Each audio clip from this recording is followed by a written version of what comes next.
Dudley Wolfe, alone at 24,700 feet, a tent clawing at the wind, a clock running out. In July 1939, his teammates brushed the edge of K2's crown, less than 1,000 feet from history, while Dudley counted fuel and minutes above the world. Notes climbed toward him. Rescuers did too. Then the ridge went silent. Years later, the glacier gave back a mitten stamped Wolfe. By then, the question had hardened. Was Dudley Wolfe left to fate, or caught in a cascade of failures no one could stop? Before we weigh blame, look at how close they came, and how one broken link turned a summit push into a disappearance. Dudley Wolfe didn't wander onto K2 as a thrill-seeking dilettante. He was old money, yes, but he was also a grinder. Harvard hard training, and a resume of serious ocean racing that taught him how to suffer when comfort disappears. That background made people dismiss him as the rich guy, and they missed the part that mattered. He could take punishment and keep moving. Above the red rocks, the mask slipped. Wolfe wasn't fast, but he was stubborn in the way K2 sometimes rewards. He followed the trail others cut, kept his head down, and climbed into air so thin your thoughts echo. By mid-July, he had reached Camp 8, around 25,300 feet, then spent days at, or above, roughly 24,700 feet without bottled oxygen. That's not glamour, that's survival on a clock. Teammates grumbled that he moved like molasses above Camp 2. Wiesner saw something different. A man who complained less than the rest and absorbed misery as fuel. Wolfe even pushed for two-way radios before the climb. Practical, unsexy, ignored. And when everything later depended on communication, that choice came back like an echo. He wasn't a caricature. He was a slow-burn match in thin air, and the flame was real. But endurance only matters if the system around you holds. And that's where the story cracks next. How this team was built, and why the safety net wasn't there when he needed it. The 1939 roster came together in a rush. Good climbers, not the absolute best. Stitched around one superstar and a budget. No radios, minimal redundancy. Gear that worked fine at 20,000 feet and turned sketchy higher up. The plan depended on everything holding together. One route, one thread of camps, one leader moving fast with a few who could keep up. Cracks showed early. Pace differences stretched the chain between camps. Some members were strong on rock, slower on ice. Sickness rolled through tents. Arguments about how high to stock each camp turned into quiet shortcuts. An extra load left here, a missing fuel tin there. It wasn't sabotage, it was the 1,000 tiny compromises that creep in when a mountain grinds everyone down. Still, Wiesner climbed like a storm front. When the weather opened, he and Pasangdawa Lama surged, pushing the line of tents higher than any team had ever placed them on K2. Below, the rest tried to keep the ladder of supplies upright and unbroken. It was a delicate system, tents like rungs, food, and fuel as the rails. If even one piece slipped, the whole staircase shook. On paper, it could work. On a ridge where the wind sounds like an engine, it barely did. And yet, for a few days, the impossible looked within reach. Next came the moment that still stings. They were within sight of history. The summit wasn't a rumor. It was right there, so close the sky felt lower than the snow. Fritz Wiesner and Pasangdawa Lama pushed into that blue-white silence and left tracks higher than anyone had ever stood on K2. The air thinned into glass. Every step took seconds that felt like minutes. They judged the hour, the snow, the wind, and the one rule that never changes up high. Getting down matters more than getting up. Turning back wasn't cowardice. It was calculus. Light fading. Weather leaning the wrong way. A line that would be safe at noon, turning edgy by late day. They had climbed to the edge of a first ascent and still chose the living option. From there, the plan was simple. Drop through the camps, rest, then try again when the window opened. But the mountain had already shifted the deck. As they descended, the thin thread that connected everyone, tents, fuel, food, started to fray. Small delays stacked into hours. The route felt longer on the way down than it had on the way up. And far below that shrinking horizon, a man named Dudley Wolfe was waiting high on the ridge, counting what he had left and trusting the ladder beneath him to hold. When they finally came back toward the line of camps, the ridge answered with something none of them expected: empty platforms where help should have been. The safety net was missing pieces, and without that net, everything that followed became a race against altitude and time. But that wasn't the whole story. When they came off the high ridge, the mountain answered with silence. Platforms where tents should have been. Food and fuel that were supposed to be waiting had been hauled down or never sent up. No radios, no quick way to fix it. Somewhere below, orders had been read one way by some, another way by others, and the ladder of camps that kept everyone alive developed holes you could fall through. People would argue for decades about the why, a note that some remembered and others denied. Decisions made in thin air and defended later in warm rooms. Fatigue turning caution into retreat. None of that mattered to Dudley Wolfe at that moment. He was still high on the Abruzzi, counting stove fuel like gold, watching the clock climb faster than he could. Logistics are invisible until they break. A rope team can improvise. A supply line can't. Once the lower camps were stripped or understocked, every plan, rest, regroup, try again, collapsed into a single, urgent task: get Wolfe down before altitude, and weather made the choice for him. But the people strong enough to reach him were also the ones most spent from the push. The Sherpa teams carried the load, literally and morally, moving through storm scraps and avalanche debris into air that eats judgment.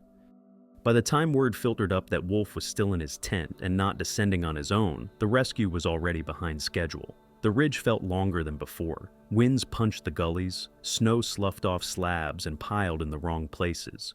Each hour cost strength they couldn't replace. That's the part of the story that gets lost in the arguments. On a mountain like K2, the moment the camps fall out of sync, human effort turns into damage control. The climbers below weren't villains. The man above wasn't a fool. The system failed, and the people inside it were forced to bet their lives on fixing it in time. So the question narrowed to a hard line: reach Dudley Wolfe now, or watch the window shut. And when rescuers finally fought their way up to his tent, what happened next would haunt everyone who survived. They found Dudley Wolfe sitting up in the thin light, a man wrapped in frost and stubborn will. The rescuers had fought their way to him through wind that erased footprints as fast as they made them. They offered to move right then. He told them to come back tomorrow. At that altitude, tomorrow can mean two very different things. It can mean hope, one more night to recover, to melt snow, to gather strength. It can also mean judgment dulled by a brain starved of oxygen. Wolfe wasn't lazy. He was hypoxic, dehydrated, and running low on heat. Every choice felt heavier than the packs outside his tent. The Sherpas argued with the air itself. They knew the clock better than anyone. Getting him down would take hours of step-by-step coaxing and carrying, and they were already on the edge of their own limits. They left with a plan: return with more help, more strength, and bring him down whether he felt ready or not. 2 days later, a second team moved toward his camp. 3 men who had already carried more than their share: Pasankikuli, Pasankitar, and Finsu. They climbed into cloud and spindrift, into a world that turned shouts into whispers. Somewhere above the gullies, the mountain closed its grip. The ridge kept their secret. The 3 never came back. Silence spread downward. The tents below became places where people stared at the fabric and listened for voices that weren't there. Wolfe remained high. The weather leaned harder, and the cost of another push rose past what anyone could pay. In the weeks and years that followed, people on the ground would speak with certainty about what should have happened up there. The people who were there seldom spoke with certainty at all. What came next wasn't a clean verdict. It was a long argument about notes and orders, about who decided to strip camps and why, about whether a man was left or simply lost inside a system that had already failed, and that argument would follow the survivors home. In the valleys far from K2, the story hardened into sides. Reports were written, then rewritten. Public statements softened raw edges. In climbing clubs and living rooms, people filled the silence with certainty. Some said orders from below pulled the rungs out of the ladder. Others said the leader pushed too far, too thin, for too long. A few pointed at the chaos itself, the way a message can splinter as it climbs, until no one is following the same plan anymore. A diary surfaced years later and shifted the spotlight yet again. Lines on a page became evidence. and evidence became ammunition. One name after another was dragged into the ring. Was a note misread? Was caution mistaken for retreat? Or did exhaustion, weather, and pride combine into a decision no one would fully own? The arguments calcified into reputations. The visionary, the loyalists, the doubters, the scapegoats. The only people not arguing were the ones the mountain kept. Time didn't settle it. It just deepened the grooves. Some called it abandonment. Others called it tragedy, the kind that grows from a dozen small human choices made in inhuman conditions. What everyone agreed on, if only in private, was simpler. If the camps had stayed stocked and linked, if the line had held, if the rescue had gone one day faster, this story might be a footnote instead of a wound. But the mountain wasn't done talking. Decades later, the glacier moved, the ice thinned, and Katu returned something that changed the conversation. The glacier blinked first. A hot summer peeled back the ice, and a small scatter of relics surfaced where the Godwin Austen swallows the mountain's grief. Among them, a weathered mitten stamped with one name, Wolfe, fabric, bone, and old metal told a blunt story. Dudley Wolfe hadn't vanished with the second rescue team. He fell back toward the glacier on his own track, likely near the tent where he'd waited. The mountain had kept him close to the spot everyone was arguing about. That single find didn't solve the case, but it shifted the frame. It suggested a lonely end near camp, not a joint fate with the Sherpas who never returned. It also underlined something the debates kept dodging. Above 24,000 feet, choice becomes a moving target. Hunger, cold, and thin air take words like refused and bend them into shapes no one recognizes. The mitten didn't point a finger. It simply proved he was there, and then he wasn't. And once you accept that, you have to ask a harder question. Was Dudley Wolfe abandoned or caught in a system already breaking apart? One version says he was left, camp stripped below him, rescue launched too late, leadership torn between pride and prudence. Another version says the team tried hard against the clock they couldn't beat. One contact made, a second attempt swallowed, weather closing, strength gone. There's a third view that refuses the binary. It says multiple truths can exist at once. A note misread, a plan unraveling, a leader aiming high, a deputy looking down, Sherpas pushed to the edge, and a man in a tent making the best decisions a starved brain could make. Zoom out, and the pattern is brutal. A summit bid that stretched the team thin. No radios to stitch the story together. A supply chain that depended on every person reading the same sentence the same way. Once a few rungs disappeared, everyone above was living on borrowed time. Wolfe's endurance, the trait that should have saved him, became a trap when the ladder shook. He could stay put longer than most. He did. And the longer he stayed, the worse his odds got. If you want a villain, the mountain offers plenty. Wind, cold, gravity, thin air. If you want a human culprit, you can find one in any paragraph of the postmortems. But the closer you read, the more the blame smears. Leadership pushed and hesitated. Teammates hauled and doubted. Messages rose through storms like broken signals. 3 Sherpas climbed toward a rescue and never came back. That's not a courtroom. That's a cascade. What makes Dudley Wolfe's story sting is how close they came. 800 feet from a first ascent that would have rewritten everything. A few more days of stocked camps and steady calms, and the same stubbornness that kept him alive could have walked him out. Instead, the record shows a man who outlasted expectations and lost to timing. The difference between hero and cautionary tale was measured in fuel tins and hours. So, what really happened up there? A clean answer would be comforting. The truth is sharper and colder.